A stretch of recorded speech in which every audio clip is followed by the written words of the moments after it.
নমস্কার, আমি Sandeep Chakraborty, নবকিরণ organic mushroom ফার্মের তরফ থেকে আমার নিজস্ব চ্যানেলে স্বাগত।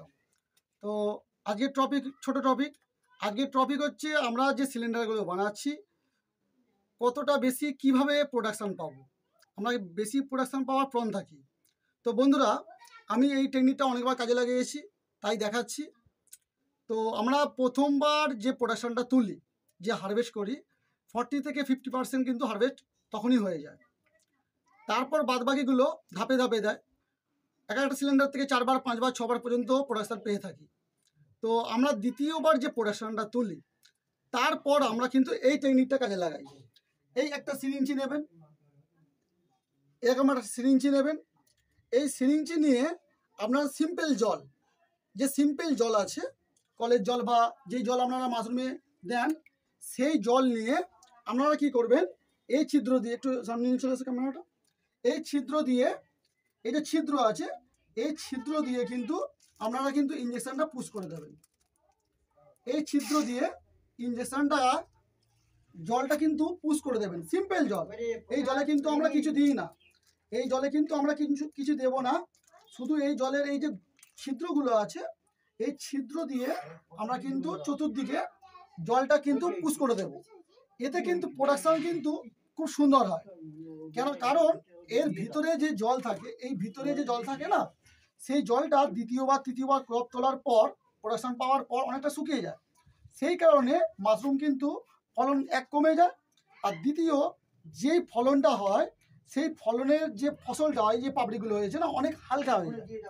আমি এই প্রোডাকশনটা ভিডিও করার জন্য রেখে দিয়েছি, নাহলে এই প্রোডাকশনগুলো কিন্তু হয়ে গেছে, আমি কিন্তু তুলে নেব। তো এইভাবে কিন্তু আপনারা কিন্তু ফলনটা চাইলে অনেকবার বাড়াতে পারেন। এইভাবে জল দেবেন। আর একটা কথা মাথায় রাখতে হবে, এই যে জল দিলেন, নিচে কিন্তু অবশ্যই ছিদ্র চাই। এই যে নিচে ছিদ্র না থাকলে কি হবে, আপনার যদি ওভারলোড জল দেওয়া হয়ে যায়, তাহলে জলটা বেরোতে পারবে না, আপনার সিলিন্ডার কিন্তু হলদে হয়ে যাবে বা নানা রকম প্রবলেম দেখা দেবে। তো সেই ক্ষেত্রে অবশ্যই কিন্তু আপনারা ছিদ্র রাখবেন। এই 18x24 যে প্যাকেটে কাজ করছি আমরা, এই 18x24 প্যাকেটে, একটা প্যাকেটে একটাই কিন্তু স্পন আমরা ব্যবহার করি। তো একটা সিলিন্ডারে কিন্তু 3 কেজি 3.5 কেজি কিন্তু আমরা প্রোডাকশান পেয়ে থাকি। তো অনেকে অস্বীকার করলেও কিছু করার নেই, কেন আমার ভিডিওতে তো পেয়ে যাবেন। কিন্তু আমি কিন্তু প্রথমবারে কিন্তু অনেকটা প্রোডাকশান পাই। তো লাস্টের দিকে কি করি, আমরা এই সিলিন্ডারগুলো এবার ফেলে দেবো। এই যে প্রোডাকশানটা তুলবো, এরপর কিন্তু ফেলে দেবো। তো আমরা যখন সিলিন্ডারগুলো, এর আগের একটা ভিডিওতে দেখিয়েছি, এই যে সিলিন্ডারগুলো আছে না, এই সিলিন্ডারগুলো আমরা 3 বার 4 বার প্রোডাকশান পাওয়ার পর চেপে বসিয়ে দিয়ে এই মুখটা একটা শক্ত করে আটা গার্ডার দিয়ে দিই, রাবার ব্যান্ড আটা দিয়ে দিয়ে বেডটা টাইট হয়ে গেল। তারপর কিন্তু আমরা এখানে চারিদিকে কিন্তু ইঞ্জেকশন পুশ করি, এই যেমন জল দেখালাম, এইভাবে জল কিন্তু আমরা দিয়ে থাকি। তাতে প্রোডাকশানটা খুব দ্রুত হয়, আর প্রোডাকশানটা কিন্তু খুব সুন্দর হয়, মনের মতো হয়। এই প্রোডাকশানগুলো আমার শেষ শীতকালের। এই প্রোডাকশান হয়ে যাওয়ার পর কিন্তু আমি এই সিলিন্ডারগুলো কিন্তু ফেলে দেবো। আর আমরা দেখে থাকবেন এই ঘরটায় আমরা কিন্তু আবার মিল্কি চাষ করব। মিল্কির সিজন পড়ে গেছে, মার্চ মাস আরম্ভ হয়ে গেছে, মিল্কির কিন্তু এখন সময় হয়ে গেছে।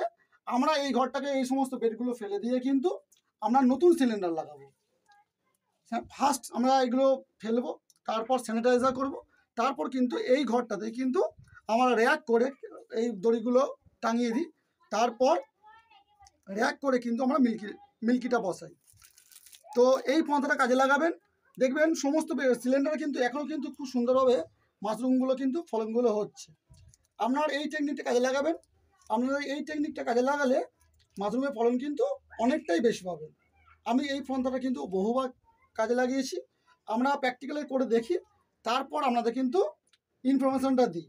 এই নয় যে আমি আজকে চিন্তাভাবনা করলাম আর কালকে আপনাদের ভিডিও বানিয়ে ছেড়ে দিলাম, এরকম না। আমরা আগে 2 বার 3 বার 4 বার কাজটা করার পর কিন্তু আমরা কিন্তু ভিডিওটা আপনাদের কাছে অ্যাপ্রুভ করি, ঠিক আছে?